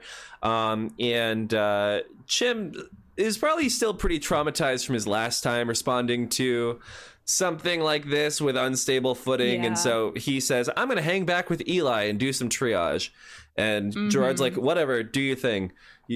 I don't care about you. I hate you. Yeah. Exactly. You're better off doing triage than getting in our way. Do you know how many tax dollars? No. $83,000. Yeah. They start checking people out. And they find that pretty much everyone that's been rescued from this scene already and is sitting outside has a splitting headache. They all feel like they have migraines. And Chimney even finds out from one of them that the headache started before the floor collapsed. Yeah, so he starts kind of putting the pieces together. He's like, Eli, we've got like headaches and vomiting. You know, it seems like maybe there's a gas leak in there. Maybe somebody hit a gas main. And Gerard, stupid old Gerard, is like, they would smell it if there was a gas leak. And so Tommy is unaccounted for. They can't find Tommy. Oh no, we can't find Tommy. Oh my god. Somebody's gotta save him. I saw the writing on the wall with what was about to happen, and like I felt like Jamie Lee Curtis in Halloween. I was just like, let it burn! No, same. I literally what happens is, you know, they figure out that it's probably, I think, like it's like a methane gas leak. Yeah. Yeah, there's a huge gas leak happening, and the whole place is about to blow. And so Chimney runs in to save Tommy, and like right at the last second gets him out right as the building is exploding. I wrote in my notes, Chim goes in to save Tommy. He should have left his ass, TBH. He should have left his ass. Are you kidding me? But this is just the kind of guy Chim is, right? It's like, come on, Chimney. We could have avoided so much annoyance if we had just let him die. But we get an excellent needle drop as the building is about to explode, of course, which is you hear the soft tones of dance, do this place about to blow. No, I'm just kidding. We actually get a different needle drop. I was like, I don't remember a needle drop at this point. Where's he going? Although with it this? would have been perfect. But he gets Tommy out because the fucking building does explode. You get like the very cinematic like. Tommy was like 1 second away from exploding and being out of our lives forever. And the world would have healed, and Buck could have dated, I don't know, Terry for his first boyfriend or something. I don't know. They could have found somebody for Buck to date. You know, it could have been literally anybody. It could have been like some guy he meets on a call. It could have been literally Josh. It could have been Terry. That would have been interesting. Maybe that could have... A guy he met on a call. You wanted gay Marisol? I'm just saying that would be equal opportunity. Like it's like Tommy was already not a good or developed love interest, so it's like it would have been all the same to me if it was just like a random like Natalia style love interest, you know, but a man. Yeah. They could have had him date Terry, and I wonder if that would have finally been the thing to start off the Terry Josh romance, because Josh could have been jealous. That would have been hot. I'm not gonna lie. Like Terry. No, it kind of would have been. It would have been hot. Listen, Buck's a hot guy. Terry's a hot guy. Okay, I feel like that would have worked. He's cute. So I would have enjoyed that. I'm really trying to wife Terry up because I feel like he'd be the perfect like 118 dispatch male wife. Like I think it'd be great. He's like a cute little side character who has gotten nothing so far, and I'm like, pair that man up with Josh. It's so obvious, and they haven't done it. They haven't done it, but as he's sort of saving Tommy in this moment, and we get a little bit of Chimney. We get a really interesting sort of like what would you even call this kind of scene? It's like a flash cut montage almost of like. I would say it's a montage, but yeah, it's a very interesting kind of artfully done. It's set to this interesting score. We have Chimney.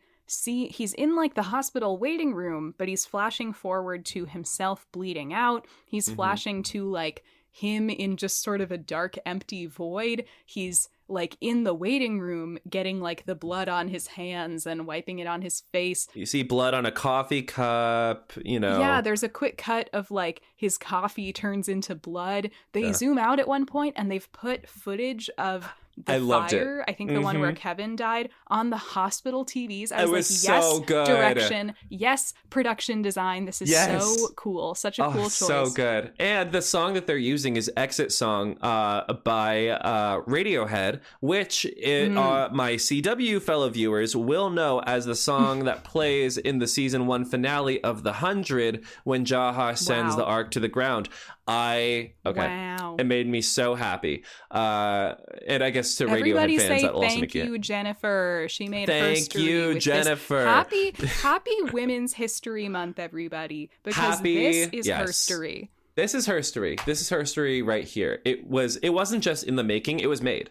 And it was made by Jennifer Lynch. Lynch. There's another Lynch filmmaker on the scene, and she's a woman, and she's a Nepo baby, but we love her anyway. We love her because we love a Nepo baby who's actually talented. But we get this wonderful montage, and as the song's hitting its crescendo, Chimney snaps out of it. He fell asleep. And who should be there? Yeah, but Eli shows up with some coffee, and he gives him this talk about how he's got to learn how to hand off the traumatic stuff that happens on the job. It's actually very similar to the lesson Buck learns in the first episode of the show about handing it off. He's saying, you know, if we carry this stuff with us, like, it'll destroy us. You know, there's not enough. He has this line where he's like, you can't drink or snort or screw it all away or whatever. And I was like, ooh, Buck reference. No, honestly, I really loved this scene because it really felt like something that I thought was kind of a missed opportunity of like some of the Begins episodes where, you know, in the first episode, we have very specific lessons to Buck, but also more general ones about handing it off, about not using self-destructive habits as a coping mechanism for, you know, this stressful part of your life. And I feel like what is so great about this scene is that you see Chimney learning those same lessons in a way that is very specific to his life and reinforcing sort of like one of the sort of central theses of this show, which is that, you know, these first responders who do all these heroic things are real people. And so I really would have loved it if in the Begins episodes you saw sort of like a personalized version of this core lesson that all these characters have to learn. Like I really loved this because it was such a callback to Buck in episode 1, and you saw them going through a similar moment of growth to become actual well-rounded firefighters doing this thing for a living sustainably and finding their purpose in life through that. Yeah. So it was, I mean, that was like a banger of a scene for me. Well, Eli does have an interesting line in this scene where he mentions Kevin died and Tommy didn't. And I just wrote injustice. Injustice. You know, why is it that Kevin had to die and Tommy didn't? That's not fair. Kevin died and Tommy didn't. And how fucked up is that? That's what Eli should have said. Literally. Like, between you and me, we both know Tommy should have died back there.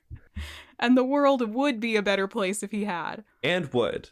You know, if Tommy had died, Abby could have escaped that and maybe had her, like, eat, pray, love journey way before meeting Buck. But what about Mom? I guess she would have still taken care. I don't know. Maybe she still would have had her whole thing with Buck, and that would be good because we still need Buck to learn his lessons from being in that relationship. But Abby's just like has had a more well-rounded life prior to that moment. I don't know. If being trapped in a horrible relationship with Tommy for 12 years is what it took to give us the Buck Abby story. In a horrible relationship with Tommy for 12 years? If being stuck in a horrible relationship with Tommy for 12 years is what it was necessary in order for me personally to get the Buck Abby storyline, then I'm sorry, Abby, you're just going to have to take one for the team. Like, I'm not giving that up. I'm going to be so real with you. Because I love and respect women, I would give up all of Buck's season 1 character development if it meant that Abby didn't have to go through that with that horrible man. But what about Abby's character development? What about all the amazing scenes with her? You want to give up Abby? No, I'm thinking about it like if they were real people. I would have wanted her to not be trapped with Tommy for 12 years. Oh my god. Oh my god. See, that's the thing. I can't think about these as real people. I can only think about them as my little puppets and dolls that I make dance for my amusement. We can only think of them as products of the twisted, unknowable mind of Tim Minear. So from there, we cut to Chimney at his apartment, his apparently new apartment. It's the one we see on the show now. And he's apparently just moving in. And Mrs. Lee shows up at his door, possibly the first time she's seen him since Kevin died. Yeah. And she's like brought him some food, I think, for his new home. And, a casserole or something, you know. Yeah, they have a little nice moment. And, you know, Chimney, she says that Mr. Lee is not ready to see Chimney yet after what happened. But she, you know, Chimney kind of tries to apologize, I think, for kind of getting Kevin into this in the first place. But she says that she had never seen Kevin happier than when he was a firefighter. So it's like, of course, this is awful that it happened, but she's like, you know, I wouldn't have wanted him to not follow his calling that he had found. Yeah. And Chimney's still her son, kind of. Yeah, you know? She mentions that Kevin will be watching over Chimney along with his mother, and oh my god, we don't deserve to live. We don't deserve to live. Chimney has 2 guardian angels, and it's just like, it's so Literally. sweet. It's just so sweet. And I think it's an interesting moment in the context of this whole episode being him possibly about to die. It's like, oh, like these people in his life have already died, and that's so sad. And like, you don't want Chimney to also die. And yeah, it's just interesting how it contextualizes everything. Yeah. And so we go from a very sweet scene with the character we love, Mrs. Lee, to a very not sweet scene with a character we hate. And during this scene, I wrote down the note, Tommy enjoys Love Actually, monster trucks, and craft beer. I hope he dies. Literally, I wrote down, what an interesting portrait of Tommy after writing down those 3 things. Like, who is he? Do you think he was like, the Love Actually part is like him subconsciously accepting that he's gay, and then the monster trucks and craft beer part are like him performatively trying to seem straight? I honestly, and I'm going to be very honest about this, I really think that this is genuinely Tommy's version of opening up to someone. I just think that not only is he boring as like fundamentally as a human being, I also think that the contradictions inherent in this smorgasbord of ideas that makes up his interests and his personality there's an honesty to it, you know? There is, because I buy that he watches Love Actually, like, you know, and tears up when Andrew Lincoln has the signs. I buy that he enjoys That's perfect, actually, because I was thinking, like, to be clear, I don't, like, hate Love Actually. Like, I'm down for a good Christmas time Love Actually screening, but there's something so much more evoking to have him specifically be into the part with the signs and Keira Knightley, because that's like the bad part of Love Actually. The bad part of Love Actually. Real ones enjoy, what are the good parts of Love Actually? The Colin Firth part. Yes. Some parts of the Hugh Grant part, but actually that story's kind of creepy in the Hugh hindsight. Grant part, I don't like that. I don't no. It's kind of just honestly, workplace harassment. Like, honestly, like the Andrew Lincoln stuff, I did not like that storyline. The Hugh Grant stuff was like the worst part of the movie for me. I'm gonna be really honest. Fair enough. I just like the scene where he dances in like I forget what the UK Prime Minister building is called, but when he dances to Jump for My Love by the Pointer Sisters, because I like that song and I like Hugh Grant. But out of context, I don't like that the storyline is basically workplace harassment, and I don't like that so much of it is focused on like the girl's weight. Like, it's truly a movie from 2003, because so much of it is like this very average sized woman having everybody be like, wow, she's so fat. It's like, oh my God. Oh God. I mean, that was the era of like, you know, Britney and what's her face? Kate Winslet getting fat shamed like in the media. Yep. So like who's surprised? But it is funny like thinking about it, and like, man, that movie has such a lasting cultural like legacy. And like, you watch it now and you're like, at least 40% of this movie is unwatchably bad. Yeah.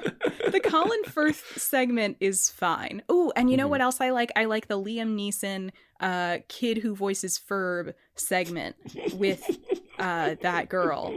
Like when the thing of like the kids' Christmas pageant, and then like the kid, this was like, it's crazy that movie was post 9/11 and actually very soon post 9/11, and still they had that little kid running through the airport like that, getting chased down by security. It feels like a pre 9/11 kind of thing to have happen in a movie, but I love that part. That's a good part. Maybe that gives it the timeless factor, right? Oh, and you know what? The Emma Thompson part is also really good when she's like breaking down while listening to Joni Mitchell. That is real. That was true. That was relatable. I mean, that was like, I was like feeling that like was her story. That was her story. I mean, it was kind of creepy watching Alan Rickman cheat on his wife with that like woman character who's just there to be like a vixen, like a trickster succubus of a woman. But the Emma Thompson side of it was good. I just got very taken out of that storyline because I don't think I'd ever seen Alan Rickman as anything other than Snape. And so like it was hard for me to buy him as a husband. You're like, that guy's just evil. Yeah, he definitely had a unique look. First of all, I don't buy him as a husband. Second of all, I don't buy him getting laid. So let's start there. Damn. The Alan Rickman shade. Not to shade Alan Rickman. He was a great actor, and I'm sure he probably he had got all some sorts in his of life. women falling all over him. There's a whole thing. The of Snape wives. Yeah, of course. Yeah. I'm just saying, with my experience of the actor up to that point of seeing that movie, I was just like, this isn't working for me. But Tommy enjoys Love Actually, monster trucks, and craft beer, and basically the point of what we were talking about is we think Tommy, our headcanon is that he enjoys the wrong parts of Love Actually. Yes. I do think his love of monster trucks is earnest.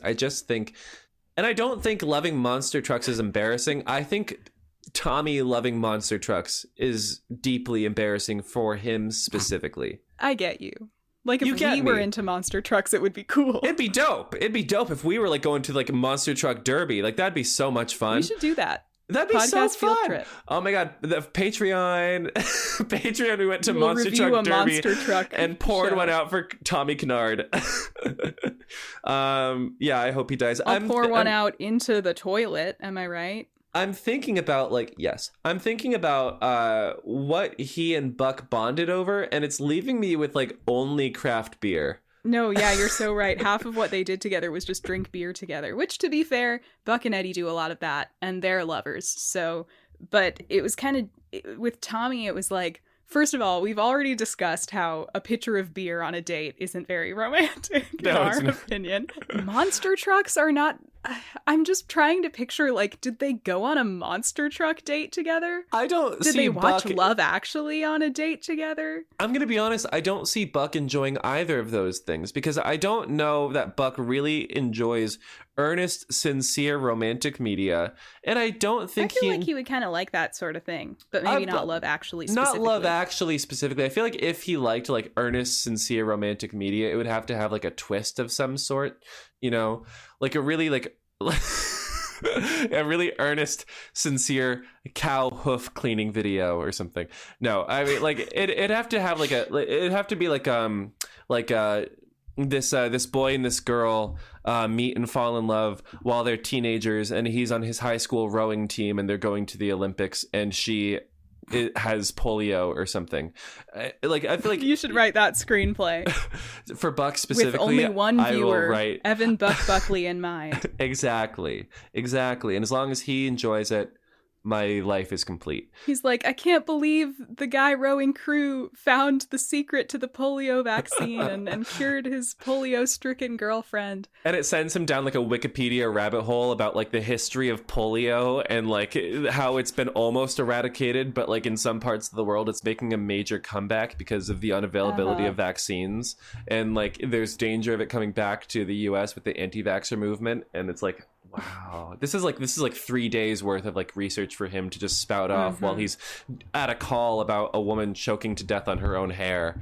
I'm just obsessed with the premise for a movie you came up with, freestyling. I think we should write that. I think so too. That could be another Patreon episode where we outline that screenplay. That would be great. I just feel like maybe the polio angle, I would just want to do a lot of historical research so we don't like veer off into like problematic territory with our speculations. We wouldn't want to be insensitive. We could just like not make it polio. We could like make up an illness. No, it has to be polio because then we can call it the Iron Heart. Oh, you're so right. Oh my god, the Iron Heart. Buck's favorite movie, The Iron Heart. We would be super tasteful about the polio element. We would be so tasteful about polio and crew. Anyhow, this tangent has been going on, so let's anyway. The reason for that is because Tommy comes over to Chimney and introduces himself by the top 3 things he likes, which is a very weird list, and it's strange, and he extends the olive branch to Chimney and doesn't own up to any of his actions, doesn't take any accountability, and it's bad, and we don't like it. Yeah, I wrote in my notes, ew, Tommy hugs him. Was that really necessary? Yeah. How dare you touch our beloved Chimney Han, Tommy? Literally, get your hands off of him. The only contact you should be making is kissing his boots. We see that the pregnant woman from the apartment has shown up at the station with her new baby. She had the baby, and she wants to talk to Chimney. And she actually tells him she's still looking for a middle name for the baby. And Chimney says, "My name's Howie." And you just see on her face, you see her get the ick. She's like, oh. And Chimney says, I think he looks like a Kevin. And you're like, oh, so cute. He doesn't even tell her the story about how Kevin was the one that actually saved her. I was wondering that. I was like, does she know? Does she know? Does she know? Another crazy needle drop. Young Blood by the Making It Famous. I was obsessed with this song in high school. I love this song so much. I was obsessed with it. Oh, same. And you know what other piece of media this shows up in is Degrassi. Yes, it does. Wait, where does it show up in Degrassi? Because I remember it showing up, but I don't remember where. Yeah, I forget the exact scene. I think it might be a Claire scene. I forget the season and stuff, but... Claire and Eli. Yeah. I remember this showing up in... I think it showed up in the 2013 Carrie remake, which was bad. Yeah, I'm sure it showed up in a lot of things. It was like a cool... That sound, like the production is a very like... moment in young people music that I was into as a teen. So same. It's very like 2012 to 2014 YA core, like what's his name? Tumblr. What's his name? John Green core. How did I know what you were talking about that? Because like weirdly enough, this song kind of reminds me of Boom Clap from this Fault in Our Stars soundtrack. Yeah, same type of deal. Charlie XCX first solo hit. Before she was cool. Yeah. Before she was cool. She was just showing up in Fault in Our Stars. Dare I say when she was decidedly uncool, because that song is not cool. Yeah. Although I do have a soft spot for it. Oh no, so do I. It's on my Jesse Eisenberg, Andrew Garfield screenplay playlist. Yes. Anyway. We then get one more montage of Chimney doing his job with newfound confidence. He's in the ambulance with Eli doing his job. And then, back in the present, we're back outside of Maddie's house. Chimney is still bleeding out on the ground outside Maddie's apartment. Yeah. And that's just the end of the episode. It just cuts to black. I would have been so gagged in 2019. 100%. I mean, it's an absolutely insane way to end the episode, and I really respect the balls of just like ending it on that harrowing note of like, right. What if he just dies? Yeah, we don't. I had kind of falsely remembered like that someone comes and finds him at the end of this episode, but no, nobody does. Yeah, nobody does. He's literally just bleeding out on Maddie's like apartment complex patio, and it's all Doug's fault. And then the credits roll, and it's like, what the fuck? I have to wait another fucking week? Right. But overall, yeah, I thought this was a banger, and I kind of wrote down some thoughts about why I think this one succeeds more than Hen Begins. I think they focused more on the more like fun and interesting elements of the character for one thing, because it's not that Hen isn't a fun character, but I do feel like, I was thinking about this, you kind of have like silly Hen and serious Hen, and I feel like Hen Begins, like, you have the sillier side of her personality when she is kind of like judging other people, or when she's like rattling off random encyclopedic knowledge of things, or when she rolls up to Athena, her Athena's sex games, she and likes just to laugh, laughing. Right? Yeah, she likes to laugh. She likes to laugh at other people's expense. Yeah, she's like a fun person, but Hen Begins really doesn't deal a lot with that side of her personality. It has a lot of serious Hen. It has a lot of Hen struggling and Hen having to like give emotional speeches and stuff. And it's not that this episode has none of that for Chimney. I mean, some very serious things happen. Yeah. But we get Chimney karaoke in this episode. We get like fun Chim. It really opens with the fun part of Chimney's character. And he's such a loser, Yeah. that it's just a really fun character to focus on. And they also give him a stronger and generally more emotional backstory. Yeah. He has such an emotional and effective backstory in this episode with his parental figures and with Kevin. Whereas Hen, we saw that she was living with Eva, but they really didn't delve into like her past or her home life that much, why she's motivated to do all these things from an internal perspective. And, it seemed like Hen Begins was more using Hen's story as a conduit to discuss inequality in this profession, which I don't think is bad, but is necessarily going to feel less personal and involved.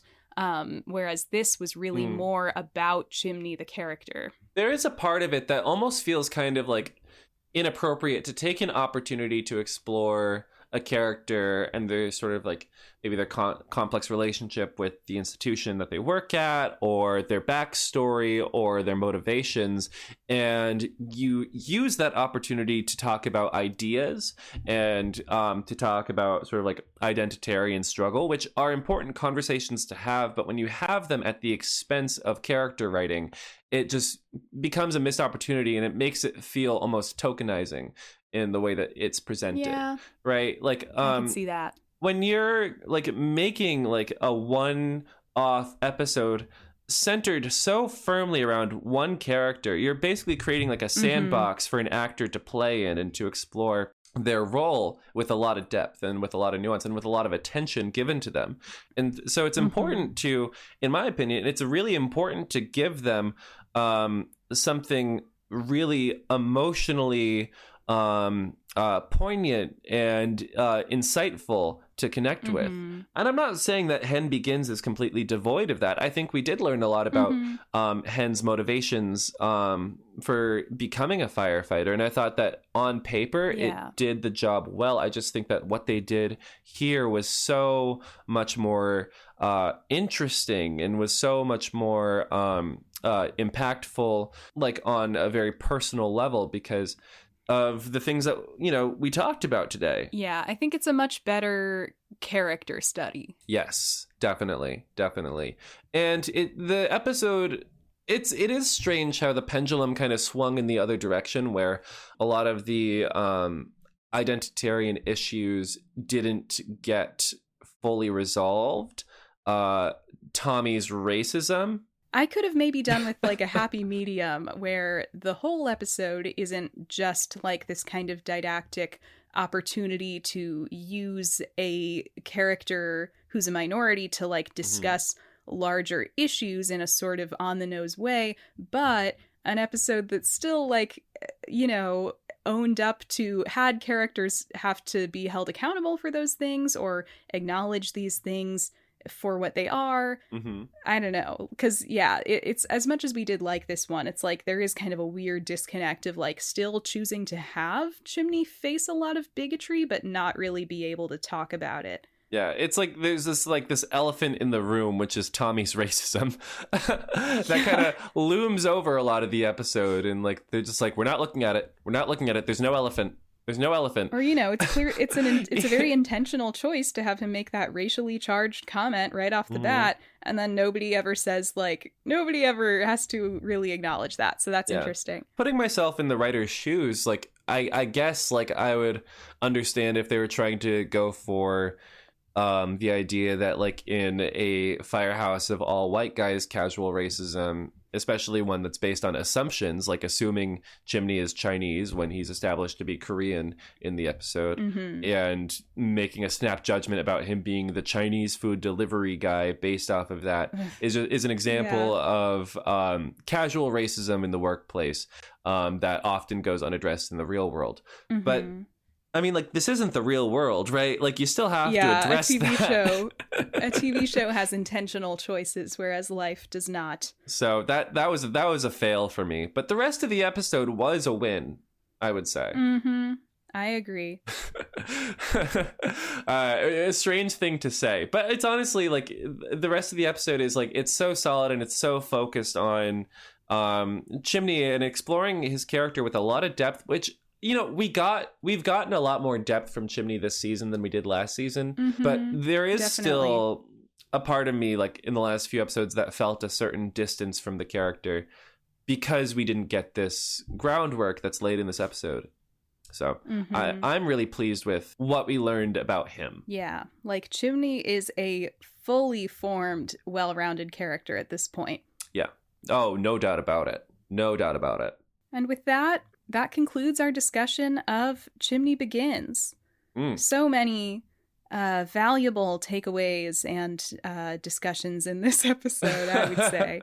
I think this episode was a banger, and I see why it's the most beloved Begins episode in the fandom. Yeah, this one's going to be hard to top. I remember thinking Bobby Begins was like a really fun one, and I think it will be, but like this one is, this in terms of like that balance of being fun and poignant and emotional, like this one was really, really good character and family stuff for Chimney. In talking about future Begins episodes, I'm going to channel Tina and Tatiana and all of the other women who have rejected Chimney over his life and say, it's going to be hard to top Chimney.